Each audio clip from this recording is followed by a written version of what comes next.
মহারাজ আপনার বিশাল ধর্মপুর প্রজা অতি সুখ শান্তিতে রাজ্য সমাজ করেছে আর এই রাজ্যের প্রজারা বলেছে এই যেন রাম রাজ্য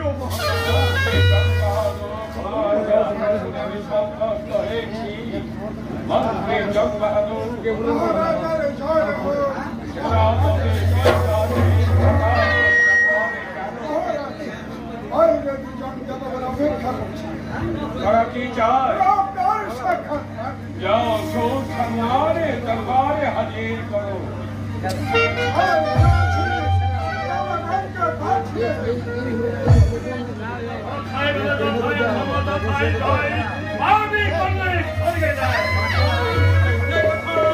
কোথায় ধর্ম কোথায় জয় পাপ করলে নরকে যেতে হয় তুমি কি সভাপতি যায় আমি রাজা ধর্মপতি রায় এই ধরা করে যত দেব দেবগণ আছে সবার মধ্যে ওই ধর্মদের করো নামে ধর্ম ত্যাগ করো। ধর্মপতি রাজা তোমার বলতে হবে এই পৃথিবীর বুকে ধর্ম ত্যাগ করো না অধর্ম ত্যাগ করো। স্বর্গীয় দেববংশীগণ, আমি হয়েছি ক্ষুদ্র মানুষ আর আপনারা হয়েছেন স্বর্গের দেববংশী।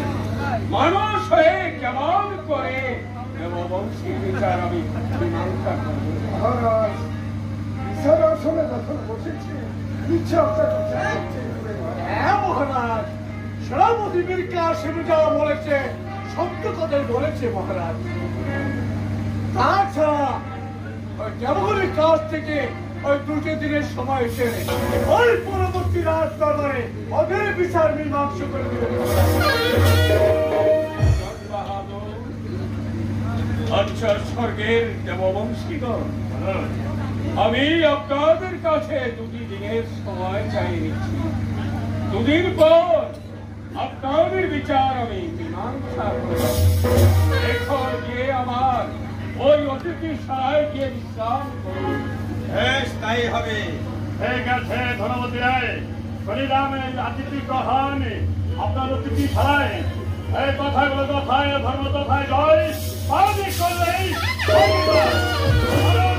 তথায় ধর্ম তথায় জয় পাপ করলে নরকে যেতে হয়। মন্ত্রী জং বাহাদুর সেনাপতিদের কাছে বলো এখন আমি কেমন করে ওই দেববংশের বিচার মীমাংসা কৌশলে আশ্রয় নিলে হয়তো এদের বিচার মীমাংসা করতে পারবে। তাছাড়া ওনার বিচার বন্ধ হলে দুখান আসন দর্শনের আবৃত্তি করবে আরোগ্য হচ্ছে উপায়। যখন দেবগণ এসে ঘটবে তখন ওরা বুঝতে পারবে ওদের মধ্যে কে ছোট আর মহারাজ সেই আসন দুটির ভার আমাদের উপরে ন্যস্ত করবে মহারাজ। মন্ত্রী জং বাহাদুর সেনাপতিদের কাছে দুদিন পর ওই দেববংশের বিচার আমাদের মীমাংসা করতে হবে। তোমাদের আমি ওই আসন দুটি ভার